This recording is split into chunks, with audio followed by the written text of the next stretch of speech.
Hello, नमस्कार, जय हिंद दोस्तों। स्वागत है आपका यूनिक स्टडी अड्डा पर। तो आज 27 अक्टूबर के डेली करंट अफेयर में आप सभी लोगों का स्वागत है। तो आज 27 अक्टूबर में जितने भी महत्वपूर्ण करंट अफेयर बन सकते हैं उन सभी के बारे में आज की इस वीडियो में हम लोग बात करेंगे। दोस्तों, आज की ये क्लास आपके किसी भी वनडे एग्जाम जैसे यूपी पुलिस, यूपीएसआई, यूपी लेखपाल, यूपी ट्रिपल पेट, एमपी पुलिस, एमपीएसआई या किसी भी राज्य का वनडे एग्जाम है या सेंट्रल लेवल का वनडे एग्जाम है तो उसके लिए मोस्ट इंपॉर्टेंट होगा। यहाँ पर यूपीएससी लेवल की बात नहीं हो रहा है, वनडे एग्जाम के लिए मोस्ट इंपॉर्टेंट होगा आज की ये क्लास। चलिए दोस्तों, बिना किसी देरी के आज के इस क्लास को शुरू करते हैं, जिसमें हमारा पहला क्वेश्चन है। क्या है पहला क्वेश्चन? हाल ही में किस देश ने भारत को मुफ्त पर्यटक वीजा प्रदान किया है? मुफ्त पर्यटक वीजा यानी पर्यटन के लिए जा रहे हैं तो आपके मुफ्त वीजा मिलेगा। किस देश ने प्रदान किया है? तो ऑप्शन ए में म्यांमार, बी में श्रीलंका, सी में बांग्लादेश, डी में नन ऑफ दीज। तो कौन सा आंसर होगा हमारे सवाल का? तो Sri Lanka, option number B Sri Lanka हमारे सवाल का एकदम करेक्ट आंसर हो जाएगा। तो अब श्रीलंका हमारे सवाल का करेक्ट आंसर हो गया। तो देखिए, श्रीलंका की बात करें, श्रीलंका की राजधानी श्री जयवर्धनेपुरा कुट्टे, जयवर्धनेपुरा कुट्टे श्रीलंका की राजधानी हो जाएगी। यहाँ की हम लोग बात करें राष्ट्रपति की तो रानीला विक्रमसिंघे, रानीला विक्रमसिंघे यहाँ के राष्ट्रपति हो जाएंगे, रानीला विक्रमसिंघे। और प्रधानमंत्री की बात करें तो दिनेश गुणवर्धने, दिनेश गुणवर्धने यहाँ के प्रधानमंत्री हो जाएंगे। राष्ट्रपति रानीला विक्रमसिंघे और दिनेश गुणवर्धने प्रधानमंत्री। श्री जयवर्धनेपुरा कुट्टे यहाँ के हो जाएंगे, यहाँ की राजधानी हो जाएगी। मुद्रा की बात करें, श्रीलंका की मुद्रा रुपया। पड़ोसी देश है भारत का, पड़ोसी का समुद्री सीमा लगता है भारत से, तो रुपया भी यहाँ का भी मुद्रा हो जाएगा।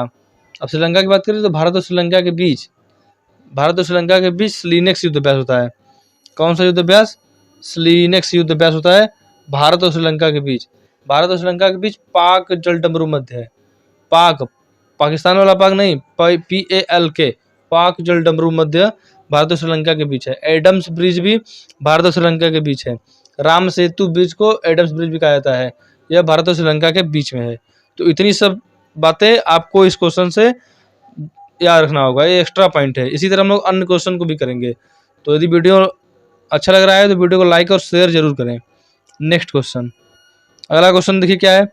अगला क्वेश्चन, हाल ही में यूरोपीय संघ वेधशाला ने कौन सी रिपोर्ट जारी की है?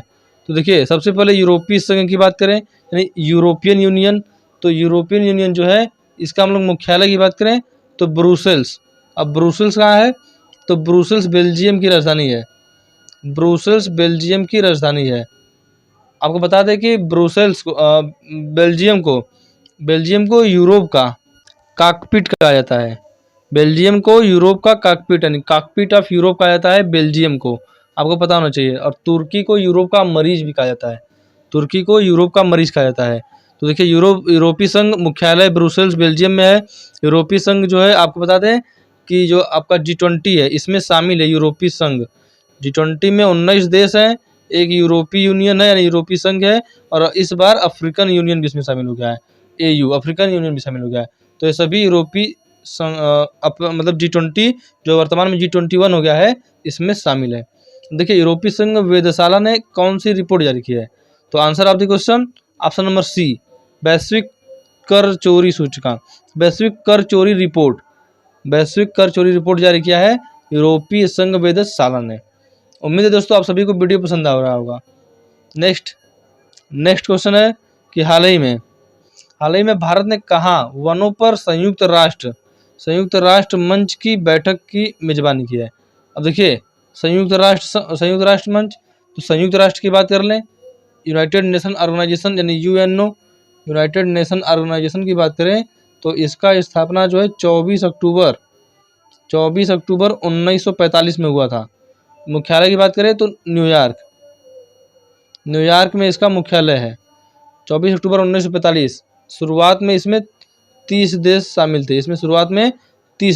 थे, भारत इसमें कब शामिल हुआ? तो भारत इसमें 30 अक्टूबर 1945 को शामिल हुआ। भारत 30 अक्टूबर 1945, 24 अक्टूबर को बना और 30 अक्टूबर 1945 को भारत शामिल हो गया। न्यूयॉर्क में इसका मुख्यालय है। संयुक्त राष्ट्र संघ की टोटल 6 अंग है, जिनमें से 5 का मुख्यालय न्यूयॉर्क में ही है, एकमात्र जो अंतर्राष्ट्रीय न्यायालय है 6वां, इसका मुख्यालय है द हेग। द हेग कहाँ है? हेग नीदरलैंड में है। तो इतनी जानकारी आपको पता होनी चाहिए संयुक्त राष्ट्र के विषय में। देखिए, वनों पर संयुक्त राष्ट्र मंच की बैठक की मेजबानी की तो किस राज्य ने की, किस राज्य की या किस शहर ने की? तो आंसर हो जाएगा हमारे सवाल का ऑप्शन नंबर ए, देहरादून ने की। वनों पर संयुक्त राष्ट्र मंच की बैठक की मेजबानी की। आपको बता दें कि भारतीय वन अनुसंधान संस्थान, जो वन अनुसंधान संस्थान है, ये देहरादून में यह भी है। तो इसीलिए वनों पर संयुक्त राष्ट्र मंच की बैठक की मेजबानी देहरादून में हुआ। सिंपल है, आप लोग याद कर लेंगे ऐसे। यदि वन अनुसंधान संस्थान याद है तो ये क्वेश्चन भी याद हो जाएगा। नेक्स्ट, हाल ही में एशियाई पैरा गेम्स 2023 में एक ही संस्करण में 2 स्वर्ण पदक जीतने वाली भारतीय कौन बने? Ankur Dhama, Amit Panghal, Mariyappan Thangavelu, none of this. तो answer of the question option number A, Ankur Dhama हमारे क्वेश्चन का एकदम करेक्ट आंसर हो जाएगा। अब एशियाई पैरा गेम्स 2023 कहाँ हो रहा है? तो चीन के हांगजू में। चीन के हांगजू में भी, यहाँ पर 19वां एशियाई खेल हुआ। 19वां एशियाई खेल भी चीन के हांगजू में हुआ था। और ये जो एशियाई पैरा गेम्स हो रहा है, ये 4थे नंबर का है और हांगजू में हो रहा है। तो किसने 2 स्वर्ण पदक जीता भारत के लिए? तो अंकुर धामा। नेक्स्ट, अगला क्वेश्चन देखिए। नेक्स्ट क्या है कि हाल ही में कौन एससीओ के बैठक के लिए किर्गिस्तान की 2 दिवसीय दौरे पर गया? अब देखिए, किर्गिस्तान पहले तो एससीओ दिख रहा है। तो एससीओ यानी संघाई सहयोग संगठन। संघाई सहयोग संगठन की बात करें तो 2001 में इसकी स्थापना हुई। 2001 में संघाई सहयोग संगठन की स्थापना हुई। अब देखिए, संघाई सहयोग संगठन, अब नाम में संघाई है लेकिन मुख्यालय संघाई नहीं है। मुख्यालय इसका बीजिंग में हो जाएगा। बीजिंग में मुख्यालय है संघाई सहयोग संगठन का। इसमें टोटल कितने देश थे? तो 8 देश थे, परंतु वर्तमान में एक और देश ईरान भी इसमें शामिल हो गया है। तो टोटल 9 देश हो गए। वर्तमान में इसमें 9 देश हैं संघाई सहयोग संगठन में। तो आपको याद रखना है। अब देखिए, किर्गिस्तान की 2 दिवसीय दौरे पर गए हैं। किर्गिस्तान की राजधानी, तो किर्गिस्तान की राजधानी बिश्केक। खंजर युद्ध अभ्यास भारत और किर्गिस्तान के बीच होता है। तो 2 दिवसीय दौरे पर कौन गए हैं? Option number B, S Jaishankar, Bharat के विदेश मंत्री हैं, ये गए हैं किर्गिस्तान। नेक्स्ट, हाल ही में प्रोजेक्ट नीलगिरी तहर किस राज्य सरकार ने प्रारंभ किया? तो नीलगिरी तहर किस राज्य सरकार ने शुरू किया? तो आंसर हो जाएगा हमारा option number B. Option number B हो जाएगा तमिलनाडु। तमिलनाडु के मुख्यमंत्री कौन है? एम.के. स्टैलिन। स्टैलिन यहाँ के मुख्यमंत्री हैं। तमिलनाडु का तट जो है उसे क्या कहते हैं? तमिलनाडु के तट को कहते हैं कोरोमंडल तट कहते हैं। और यहाँ पर बंदरगाह है। कौन सा बंदरगाह है? तूतीकोरिन बंदरगाह, एन्नौर बंदरगाह, चेन्नई बंदरगाह। ये तीनों बंदरगाह तमिलनाडु में है।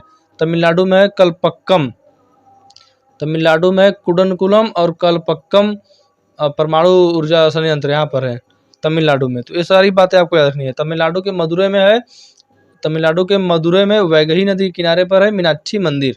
मीनाक्षी मंदिर मोस्ट इंपॉर्टेंट।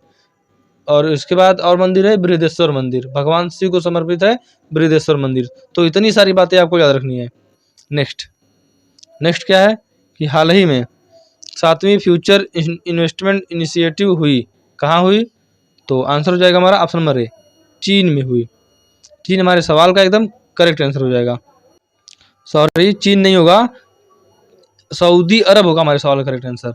7वीं जो फ्यूचर इन्वेस्टमेंट इनिशिएटिव हुई है सऊदी अरब में हुई। सऊदी अरब, ऑप्शन नंबर डी हमारे सवाल का एकदम करेक्ट आंसर है।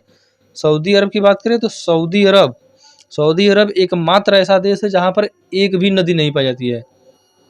नदी नहीं पाई जाती है कहाँ पर? सऊदी अरब में। एक भी नदी ऐसी नहीं है जिसका मतलब नदी ही नहीं पाई जाती है सऊदी अरब में। सऊदी अरब की बात करें हम लोग तो सऊदी अरब की राजधानी है रियाद। रियाद यहाँ की राजधानी है और रियाल यहाँ की मुद्रा हो जाएगी। रियाल यहाँ की मुद्रा हो जाएगी। अब देखिए, 7वीं फ्यूचर इन्वेस्टमेंट इनिशिएटिव सऊदी अरब में हुआ है, तो आपको याद रखना है। नेक्स्ट क्वेश्चन अगला है कि हाल ही में गृह मंत्री अमित शाह ने देश के पहले नैनो डीएपी संयंत्र का उद्घाटन कहाँ हुआ? तो देश के पहले नैनो डीएपी संयंत्र पहला है इसलिए इम्पोर्टेंट है। गृह मंत्री कौन है? अमित शाह। इन्होंने किया है संयंत्र का उद्घाटन। कहाँ किया है? ऑप्शन नंबर ए, गांधीनगर। गांधीनगर कहाँ है? गुजरात। गुजरात में है गांधीनगर।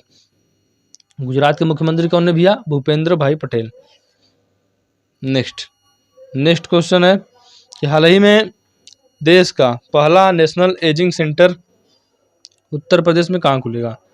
तो देश का पहला नेशनल, जब पहला या पहला दे दे समझिए कि क्वेश्चन इंपॉर्टेंट है। तो पहला national ageing centre Uttar Pradesh में कहाँ खुलेगा। तो option number D, Varanasi, BHU में।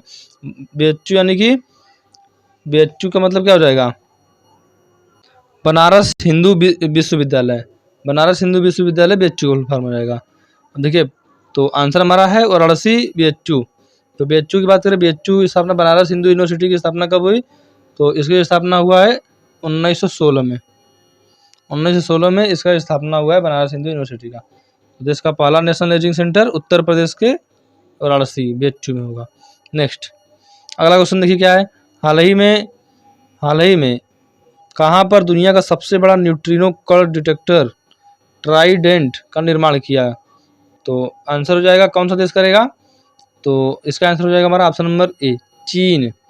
ऑप्शन नंबर ए, चीन। चीन की राजधानी बीजिंग। बीजिंग यहाँ की राजधानी हो जाएगी। प्रेसिडेंट कौन है, शी जिनपिंग। शी जिनपिंग यहाँ के प्रेसिडेंट है। चीन की सबसे लंबी नदी यांगजी नदी। यांगजी नदी चीन की सबसे लंबी नदी है, साथ ही साथ एशिया की सबसे लंबी नदी है। तो ये सारी बातें आपको याद रखना है। चीन का शोक हुआंगो नदी को कहा जाता है। तो दोस्तों 27 अक्टूबर में जितने भी महत्वपूर्ण करंट अफेयर हो सकते थे उन सभी के बारे में हमने बात किया। उम्मीद है आप सभी को आज का ये क्लास पसंद आया होगा। पसंद आया है तो लाइक करें, ज़्यादा से ज़्यादा शेयर करें और चैनल पर नए हो तो सब्सक्राइब भी करें। मिलते हैं नेक्स्ट वीडियो में। जय हिंद।